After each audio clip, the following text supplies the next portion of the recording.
So at the time of recording this, my service, like my phone service, is going to be gone.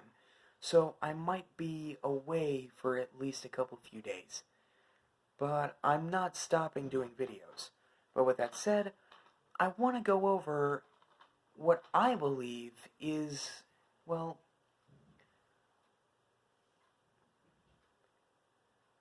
are the Chucky films really as good as people say they are? And what I mean is, well, look at how this film turned out. Completely unfocused, the plot was too slow, the story, like, literally the title of the movie didn't even fall into the film's place at all until within the film's last 10 minutes. And this is where the first of four topics that I'm going to talk about here pretty briefly is heart, passion, pacing, and the art of even pitching the idea in the first place. And the first one is heart. See, when a film has no heart put into it, of any kind, that basically means, like, we just, for example, we just slapped something together just, for the audience to enjoy. We don't really care how it turns out. We actually don't care. All that we care is about the money that we make off of this and how much that we spend on making this in the first place. You see my point? Take the original Child's Play, for example. And yes, there is a difference between how the original Child's Play had heart, well, had no heart, in my opinion, is the way that I saw it in my review, that I kind of was a little too harsh about, but I will possibly do again, with a bit more of a light-hearted kind of feel to it. But the remake has so much more heart, and actually more of a persuasion of how Chucky turned out, and more development of the characters. And that's another point. Basically, topic number 5, and again, I'll try to keep these as brief as I can. The fifth topic is character development. Developing your character enough so that way the audience can understand who they are and what their point of being in the story is at all from the get-go. In the original film, Andy and Chucky, two very different characters, were not developed as good. And here's why. Andy was portrayed literally as just a little kid. In films like this, back in the 30s at least, people never root for the kid. But in this case, you feel what the kid's going through, Andy. Played by Alex Vincent in his first film role, so you can understand he was just getting his sea legs. Or film legs, whatever. But still, he was just getting those legs into films and being main characters in them, obviously. But he was still a little kid, and so he at least knew how to act, but he didn't really know how good to act. What I mean by that is this. As for Chucky, he was developed simply as a killer. That's it. Killer. There's your story. He's a murderer, a voodoo killer, strangler guy that transfers his soul into a doll, and now he can't get out because he needs to transfer his soul into a 6-year-old kid who then becomes 8, then 16, and then has a girlfriend, and then 5th film into the series completely gives up on his goal at all. And the 5th film is where he gave up trying to do his original goal. And the companies went nowhere even with that new kind of idea. If you have one character, protagonist or antagonist, do one thing, you need to give more development and or persuasion, or at least portray this kind of thing in a different way that the audience can understand and feel. Take me, for example. When I saw the original, I saw it as just a cheap, we don't care kind of slasher film. The second film was literally a carbon-based copy. and they dropped the ball on that. Not even pitching it at all. They did, but they didn't even get it over the mark. The third film, they just tossed the ball behind them, just wherever it would land. They didn't give a shit at all. The fourth film, however, took this in a different kind of way. And here's what that is. The fourth film tried to focus more on comedy, but still trying to be a horror film at the same time. But the film tried to be both things at the same time. Look at A Nightmare on Elm Street 4 and 5. Those tried focusing on the comedic side of the villain, giving the villain absolutely no horror elements to him whatsoever, aside from continuously just cracking a few jokes here and there. Even a funny quote, like Chucky does. Chucky always is a wisecracker. He's always making funny comments. And yes, they actually are funny from time to time again. All of them are. But as for the fifth film, they focus completely on comedy, and Chucky is no longer the focus, giving him absolutely no further development. His girlfriend Tiffany, later his wife, yeah, that doesn't even play, even through one film. He's actually a husband to Tiffany for one film. That was Bride. With Seed, Rogue Pictures, the company who made Seed, not Universal, Rogue Pictures, they didn't give a shit about what happened with Chucky's character. They simply gave up and basically had a scene where Chucky gives a speech saying what's so great about being human anyway. And that right there is where the crew said, fuck this, we don't care what the audience wants, we're just doing our own shit. Now, as for the other topics, like putting more passion into the films, delivering what the audience wants. The original films did nothing like that. Literally, all 7 original films said, we don't give a shit what the audience thinks or wants, we're just doing this shit how we want it, and how we view it as being good to us. However the audience likes it, we don't care, and we don't want to hear anything they have to say on the matter. The 6th film, however, wait until we get to that. But the 6th film, this is where it comes to, well, throwing the ball. It's like throwing the ball and completely missing the mark, or just throwing it away without even trying to get it towards the mark in the first place.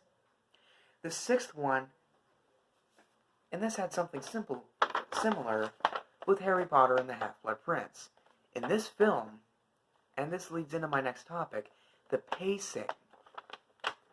See, the pacing of your film needs to be well timed. Not too fast where the audience gets confused and can't understand anything, and not too slow where the audience is bored out of their fucking minds, and it's just like, is anything gonna happen? In Half-Blood Prince, they do nothing relevant to the book whatsoever. Literally not one scene is related to the book. I don't care if there's actually a scene. I don't acknowledge that there is because of how the film turned out. Having little action, little compassion, and little care and consideration to how audiences and readers and even viewers of the film would see and be able to feel with the main characters, because they have little personalities, little development, and little to no character to themselves. And to the colors. It's so very dark. The colors are really, really, really watered down. There's little, like I said, little action. But with Curse of Chucky, Chucky's not even the focus at all. Like, anywhere in the fucking movie, he's not even close to being the focus. Even 1 fucking percent. And that brings me to my another problem. My next problem, I should say. Keeping your films and their production on track. See, if one film, like Half-Blood Prince, is not on track, the plot itself is going to get completely confused and start completely talking about something else. Like, for example, in Half-Blood Prince, well, the only thing that's relevant to the book is Dumbledore being killed off. That's the only thing that they do that's related to the book in any way, how I see it. But to a lot of other people, that is how they see it as well. For example, if you're going to adapt a book into a movie, first off, you need to make sure you have a good tone that matches the book's tone and an atmosphere that is relevant and appropriate enough for the story to be developed on, and inside as well. That brings me to my next problem. Cult of Chucky. Yes, I will be reviewing this months from now. But Cult of Chucky had the same problem. The pacing was too slow and not fast enough. It's way too slow. Chucky's not the focus, but he is in most of the movie this time. Even though the cult is not the focus until the last 10 minutes. In the trailers, they built this up as the best film in the series thus far, even though the series has been around for 30 years, almost 31 come November. November 9th to be exact. But this film falls flat on its face. But here's the thing. This one, aside from Curse, tried to stay more focused. And that's another thing. When your film loses focus, go back to Half-Blood Prince. The focus of the film wasn't even on who the fuck the Half-Blood Prince was, but the book and even the video game, the Wii video game, not the DS one, because that's just a waste of time,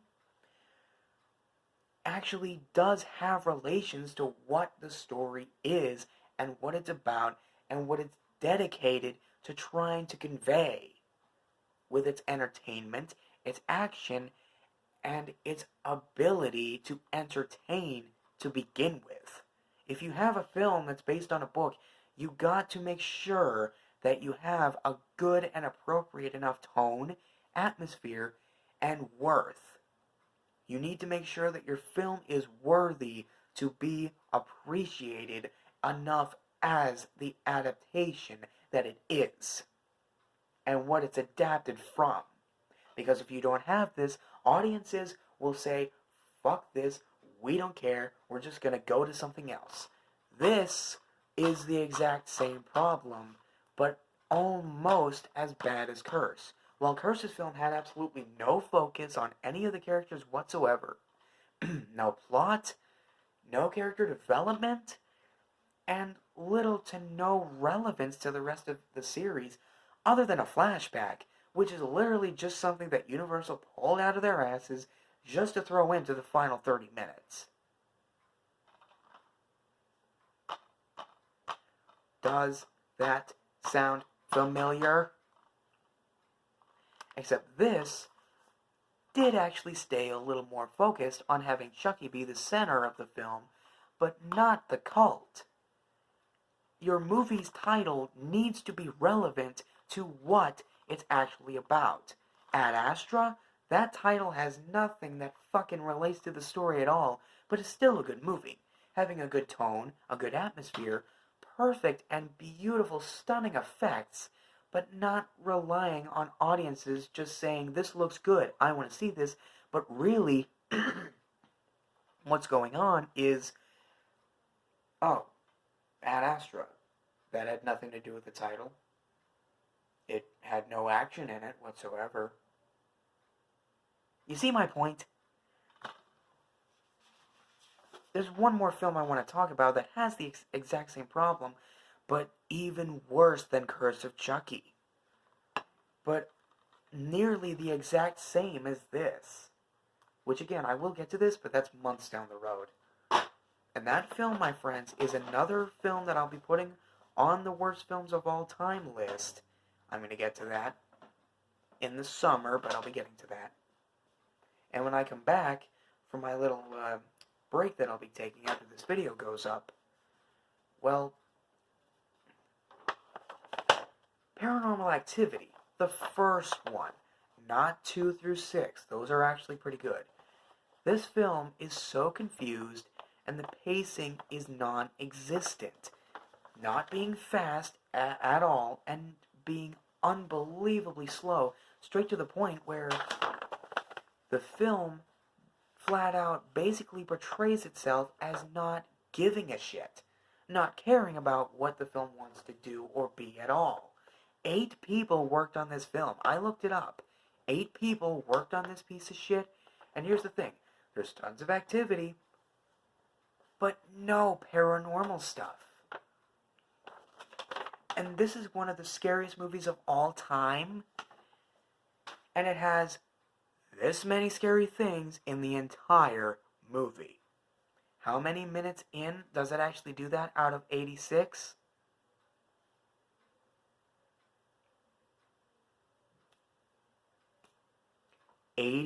Fucking 4. Leaving count them, 2 minutes left of nothing. 84 minutes into an 86-minute movie with one single moment of actual legitimate horror in it. That shows that the film literally decided, to be one of those films that says, we don't care. We just want to piss off a lot of people. We're just making a film that has literally nothing to do with the title, no plot, no character development, and literally nothing to do with what it's trying to be. If you're trying to make a good film, you need to rely on the atmosphere. Paranormal Activity, Harry Potter and the Half-Blood Prince, just that one, and Curse of Chucky specifically, all have completely unfocused plots. Kinda Cult of Chucky, but they actually go through with the cult part, but in the last 10 minutes. Paranormal Activity is the same thing. And basically, all 4 of them share the same thing, except Curse doesn't. The title has nothing to do with the movie at all. It's just a fucking title. They should have called it House of Chucky, because that's pretty much what it is. But you see what I mean? You need to have a good story, well done pace, well done character development, and you need to have heart, compassion, and consideration for how your film is going to turn out. Don't do it for just the money. You need to do it because you need to ask what the audience wants first. So that way you can build an idea off of what the audience wants you to do with a film.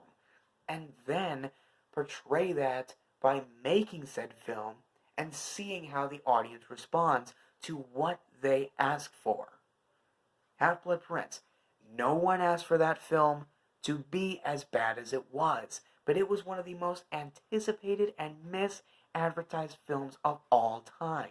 And it's one of the most expensive films of all time, with no plot, no story, no character development, and absolutely no development whatsoever other than it's 2.5 hours of nothing.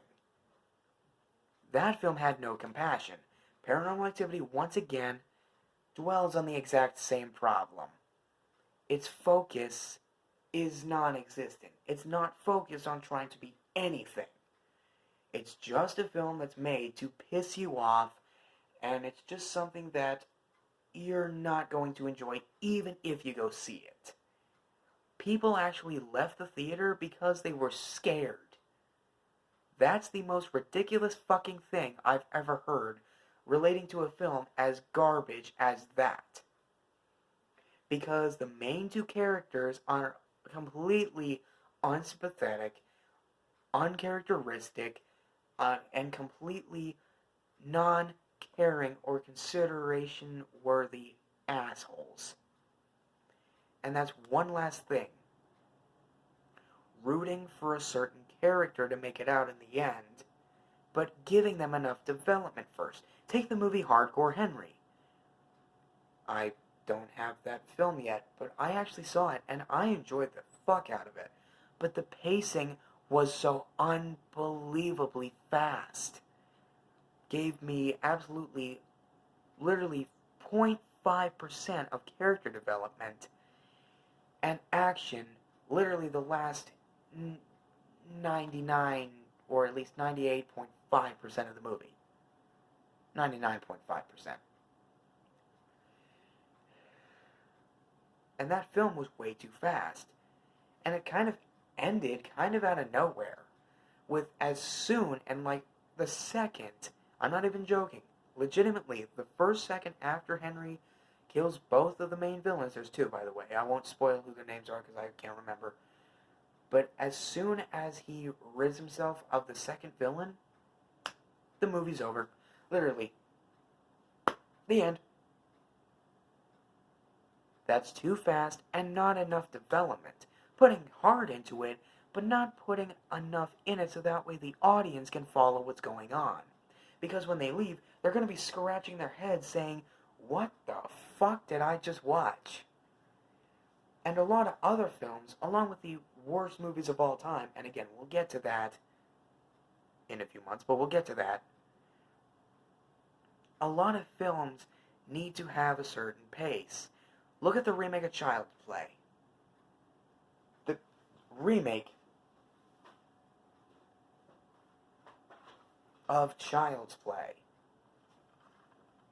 This film knows what it's trying to be and actually has heart, development, passion, consideration, and everything like that put into it. Chucky, as a character, is given more persuasion to what he's doing and why he's doing it. And there's no manipulation, there's no killing just because he wants to, there's no goal that he really sets out to do other than just being Andy's best friend and nothing more. This film was what the original needed to be.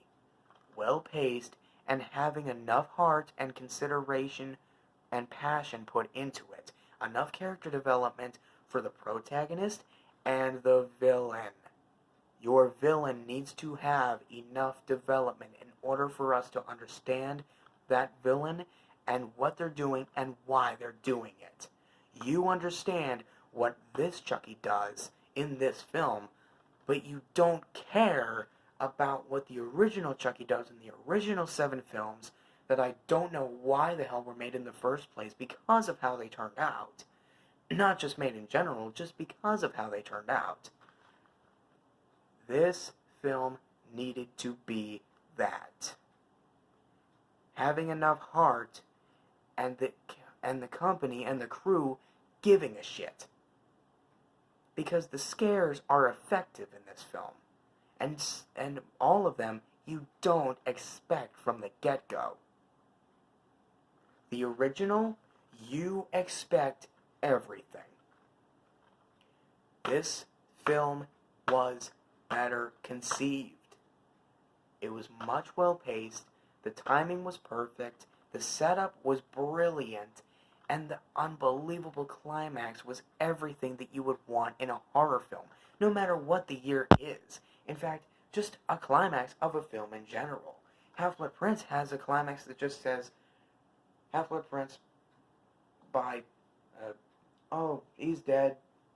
Oh, sad scene, everybody crying now, he's dead. Oh, look at that. No one's dead. What? Someone died? I don't remember that happening. No way. That's stupid. Everything's happy now. Yeah, whatever. That's not considerate enough.